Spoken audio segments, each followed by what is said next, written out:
जय हिंद दोस्तों। चलिए एक बार फिर से मेरे यूट्यूब चैनल जैसे भलो आपका स्वागत है। आज हम लाए हैं आप लोग के लिए टॉप 5 क्वेश्चन जो कि आपके बिहार बोर्ड के एग्जाम में बहुत महत्वपूर्ण होने वाला है।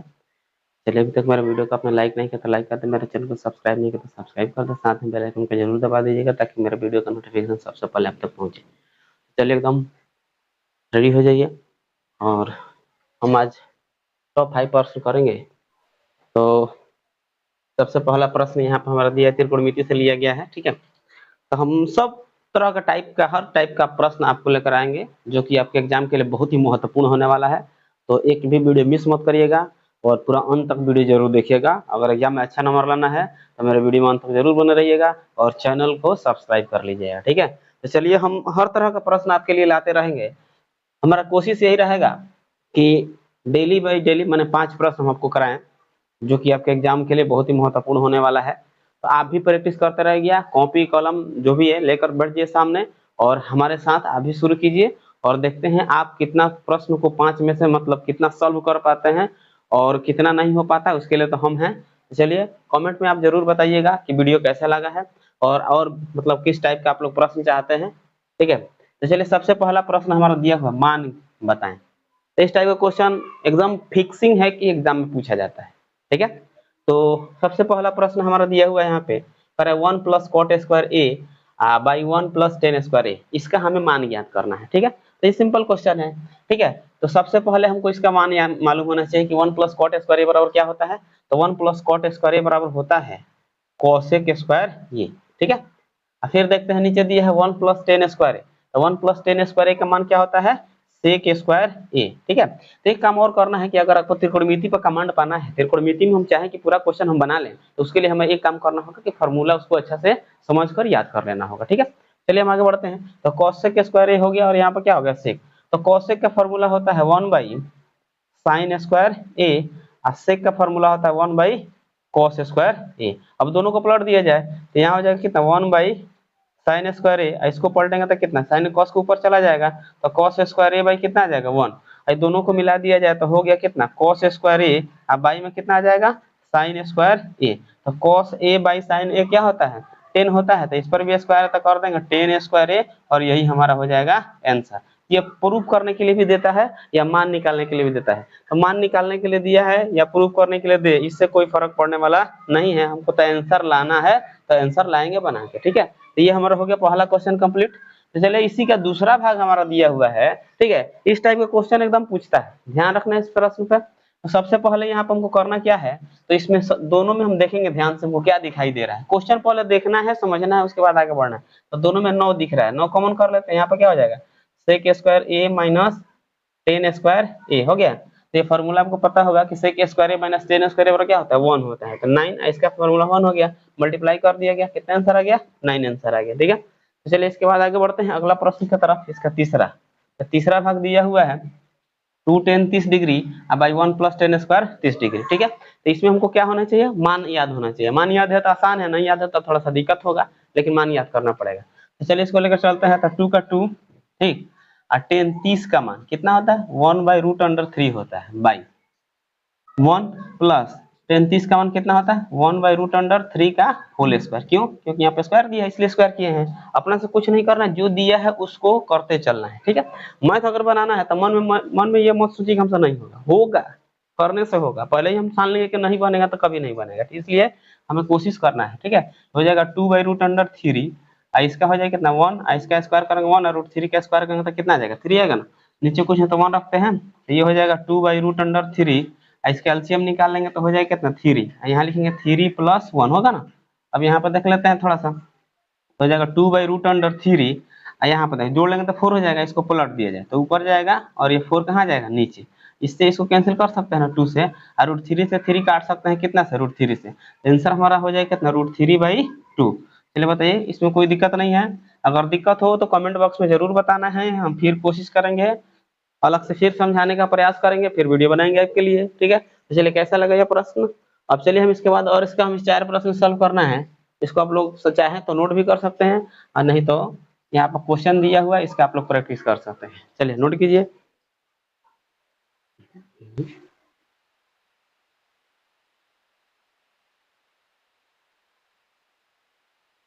1 4 7 10 डॉट डॉट डॉट का कौन सा पद 88 है, कौन सा पद 88 है। सबसे पहले तो हमें क्वेश्चन में पकड़ बनाना है कि क्वेश्चन कह क्या रहा है, ठीक है। कौन सा यानी कि इन का मान हमें ज्ञात कर रहे हैं, ठीक है। तो चलिए सबसे पहले देखते हैं a बराबर कितना दिया है, 1 दिया है। अगर हम t की बात करें, सॉरी d की, तो फॉर्मूला होता है t2 माइनस t1 या a2 माइनस a1 भी कह सकते हैं, ठीक है। तो हो जाए कितना, t2 4 है और t1 कितना दिया है 1, कितना निकलेगा 3। तो d का वैल्यू निकल गया। ये जो दिया है ना tn दिया हुआ है, हमको कौन सा पद n निकालना है, ठीक है। तो tn के जगह पर कितना रखेंगे 88। फॉर्मूला हमको मालूम है क्या होता है, a plus n minus one into d equal to 88 यानी 88। ए का वैल्यू कितना है 1 प्लस एन का मान हमें निकालना है, नहीं मालूम है। और डी के जब कितना रखेंगे दिख रहा है 3 इक्वल टू कितना हो जाएगा 88। यहाँ तक कोई दिक्कत नहीं है। अब चलिए सॉल्व करते हैं इसको। 3 में मल्टीप्लाई करेंगे 3n माइनस 3 इक्वल टू कितना आ जाएगा 88 आएगा ना। यहाँ हो गया 3n, यहाँ से माइनस करेंगे तो माइनस 2 इक्वल टू कितना आ जाएगा 88, ठीक है। तो 3n इक्वल टू हो जाएगा 88, माइनस में दिख रहा है इधर आएगा तो प्लस में, कोई दिक्कत नहीं है। अब चलिए यहाँ से देख लेते हैं 3n इक्वल टू कितना है, दोनों को जोड़ दिया जाए तो 90 होगा ना। 88 और 2 कितना होता है 90। अब हमें n का मान निकालना है तो n इक्वल टू हो जाएगा 90 इंटू में दिख रहा है तो इधर आएगा तो कितना बाई में हो जाएगा कितना 30। तो n का जो वैल्यू आ गया कितना आ गया 30 यानी कि 30 आ गया, और यही हमारा क्या हो जाएगा आंसर हो जाएगा। तो पूछ रहा है कि कौन सा पद 88 होगा, तो 30वां पद हम निकालेंगे तो वो कितना हो जाएगा 88 हो जाएगा, ठीक है। उम्मीद है कि क्वेश्चन समझ में आ रहा होगा। कोई डाउट हो कमेंट बॉक्स में जरूर कमेंट करना है। चलिए आगे बढ़ते हैं। इसके बाद हम 3 नंबर क्वेश्चन, एकदम इस टाइप का क्वेश्चन एकदम फिक्सिंग है, एकदम आना ही तो आना, एकदम आएगा तो आएगा, बस ये दिमाग में बैठा लेना है, ठीक है। तो चलिए क्वेश्चन दिया है, कह रहा है बगल की आकृति में DE समांतर है किसका BC का, यानी जो है DE दिखाई दे रहा है वो किसका समांतर है BC का समांतर है। तो कह रहा है इसी का मान ज्ञात करना है। इसी है कहाँ यहाँ पे है, तो इसी का मान ज्ञात करना है, ठीक है। तो इसके लिए हमें एक फॉर्मूला मालूम होना चाहिए कि AD बटे DB, AD बटे DB अब बराबर होता है कौन सी AE बटे EC।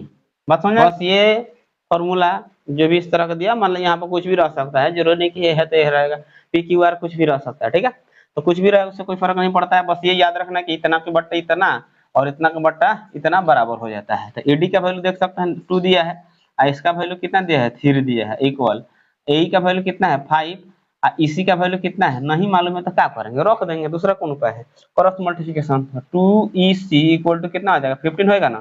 तो इसी का तो हमको वैल्यू निकालना है, तो 15 बाई कितना आ जाएगा 2 काट दिया जाता है 7.5। तो इसी का जो वैल्यू है वो कितना बार आएगा 7.5 हमारा आ जाएगा आंसर। बात समझ में आ गया। तो इस टाइप का क्वेश्चन एकदम पूछा जाता है, वेरी वेरी इंपॉर्टेंट क्वेश्चन है, इसको आप लोग ध्यान से देखिएगा। इस टाइप का और भी बहुत सारा क्वेश्चन होता है, खाली अंक बदला रहता है लेकिन निकालना वही रहता है, ठीक है। चलिए नोट कीजिए। तो चलिए चलते हैं इसके बाद से, और इसमें 2 क्वेश्चन बचा हुआ है। ये दोनों क्वेश्चन बहुत ही जानदार क्वेश्चन है, बहुत बार पूछा हुआ क्वेश्चन है, ठीक है। समझिए कि इस टाइप का क्वेश्चन एकदम फिक्सिंग है कि एकदम पूछा जाएगा तो पूछा जाएगा, ठीक।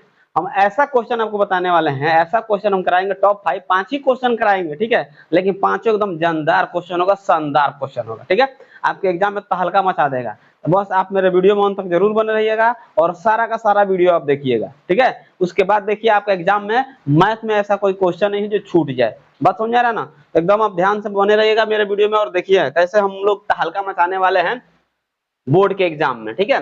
तो कह रहा है कि एक द्विघात बहुपद ज्ञात कीजिए जिनके शून्यकों का योग एवं गुणनफल क्रम से दिया हुआ है कितना -5 और माइनस में 1 दिया हुआ है, ठीक है। एकदम ध्यान से समझना है, हवा बना देना है, ठीक है। शून्यकों का योगफल का मतलब होता है अल्फा प्लस बीटा, कितना दिया है माइनस में 5 दिया है, कुछ नहीं करना है, जो दिया है सो लिख देना है। बात समझ में आ रहा है ना। उसके बाद देखेंगे इसका फॉर्मूला क्या होता है -b/a, नीचे कुछ ना तो 1 रख सकते हैं। यहाँ से देखा जाए तो a का बराबर कितना दिख रहा है 1 दिख रहा है, b के बराबर कितना दिख रहा है माइनस में काट देंगे तो 5 दिख रहा है।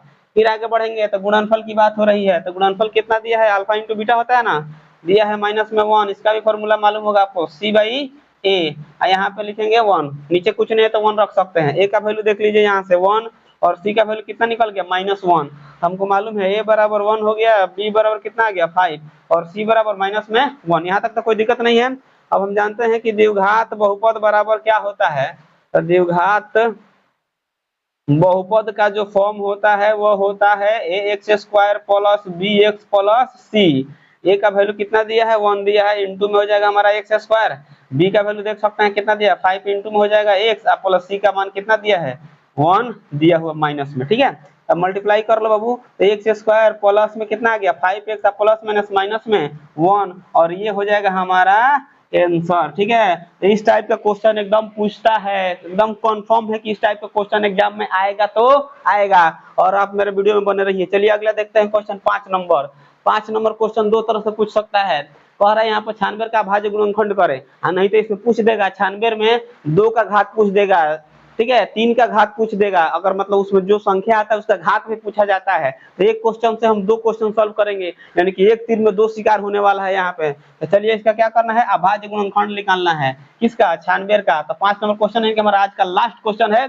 और कैसा लगा ये वीडियो आप कमेंट बॉक्स में जरूर बताइएगा, और वीडियो को लाइक नहीं किया तो लाइक कर दीजिएगा और सब्सक्राइब करना ना भूलिएगा। चलिए ठीक है, इसको तोड़ते हैं 2 से, तो कितना हो जाएगा 48 यानी 48, फिर 2 से तोड़ लिया जाए कितना हो जाएगा 24, फिर 2 से तोड़ेंगे कितना आएगा 12, फिर 2 से तोड़ने वाला कितना हो गया 6, फिर 2 से तोड़ने वाला कितना आ गया 3।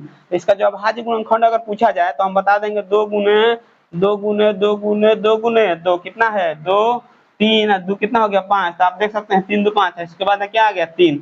अगर इतना चाहे तो इतना भी छोड़ सकते हैं, नहीं तो क्या करना होगा आंसर इतना भी आ सकता है, और नहीं तो करना 1 2 3 4 5, 2 के पावर कितना हो जाएगा 5 और गुणा में कितना आ जाएगा 3, ये हमारा आंसर हो जाएगा। ठीक है, अब इसी से एक और प्रश्न का जवाब हम कैसे दे सकते हैं, इसी में पूछ देगा कि 2 का घात बताइए, यानी कि 2 का घात कितना है, तो 2 का घात कितना आ रहा है 5 आ रहा है। ठीक है, तो चलिए आज का हमारे ये टॉप 5 क्वेश्चन जो था कंप्लीट होता है। कैसा लगा ये वीडियो आप कमेंट बॉक्स में जरूर बताइएगा। वीडियो अच्छा लगा तो लाइक कीजिए, कमेंट कीजिए, अपने दोस्तों में ज्यादा से ज्यादा शेयर कीजिए, और हम लेकर आएंगे हमेशा 5 टॉप प्रश्न और बार और आपके एग्जाम के दृष्टि से। ठीक है, तो चलिए फिर मिलते हैं अगले वीडियो में, तब तक के लिए जय हिंद जय भारत।